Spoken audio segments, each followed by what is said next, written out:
In the village of Sandbach, near Congleton in Cheshire, the Sandbach crosses show us prime examples of Anglo-Saxon high crosses. These crosses have a very interesting history. They contain carvings that suggest both pagan and Christian motifs. The crosses pry open a portal into a mysterious time frame of European history, in which Christianity was unable to fully saturate itself within the daily life of Europeans, and in particular, the Germanic peoples. But much of this history is fabricated and in some cases outright lies. In order for the religion of Christianity from the East to so successfully and all-encompassingly conquer the European tribes, violence and elements of mind control would have been required in order to achieve this. Central to this massive theological change-up was the reconfiguration of the Nordic god Wotan, or Odin.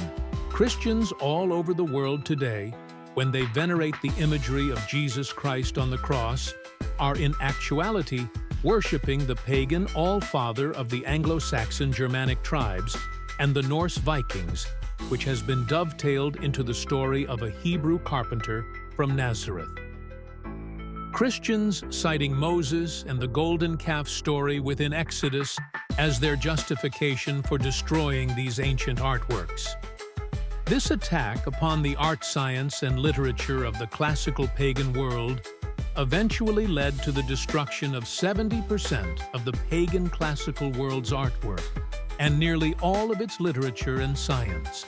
During this period, and for the next 500 years, the symbol of Jesus Christ was that of a stylized fish. There was no direct and specific imagery of Jesus Christ being crucified upon the cross. Ironically, the cross shape itself was actually more central to paganism. Pagan Europe was a landscape awash in the symbol of the cross as a spiritual motif representing everything from the four seasons to the cardinal points of north, south, east, and west. To illustrate this paradox, look no further than the so-called Saint Bridge, or Bridget Cross of Ireland, which is based upon the sacred swastika of the pagan Celtic peoples, derived from the ancient Indo-European symbol for the fire and the sun. Unlike the classical world, this part of Europe was not a wounded culture. The Germanic world especially was not a failing empire, and therefore would make easy pickings for the Christian religion to co-opt and take over Northern and Western Europe, presented a formidable spiritual and social challenge to the Vatican, and for Christianity to successfully conquer the Germanic and also Celtic world, it was going to have to become somehow Celtic, and more especially Germanic itself. These previously converted Celtic missionaries would have been viewed with far less suspicion than ones from Southern Europe, and would have also had a greater cultural understanding of the Germanic pagan tribes and their spiritual nature. Among the carvings on the rock is an almost dadaist representation of the crucifixion below. This is the image of the Immersion, a sacred tree of Germanic pagans.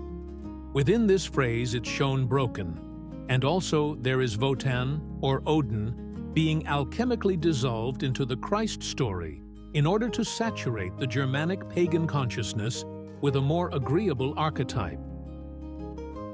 Found on the cross, it contains a poem considered to be the oldest surviving work in English literature, and from a genre known as dream poetry. The title of the poem is known as The Dream of the Rood and is a fusion of pagan and Christian elements. In The Dream of the Rood, Christ is presented as a classical Germanic heroic warrior in a purposeful and brave sacrifice upon the cross. The answer to the question, who stole the All-Father, is obvious when one looks at the inverted cross on which the Pope to this day sits. This is not Saint Peter. This is Odin suspended upon the world tree at the center of the Holy Seal. The rollover from paganism towards Christianity.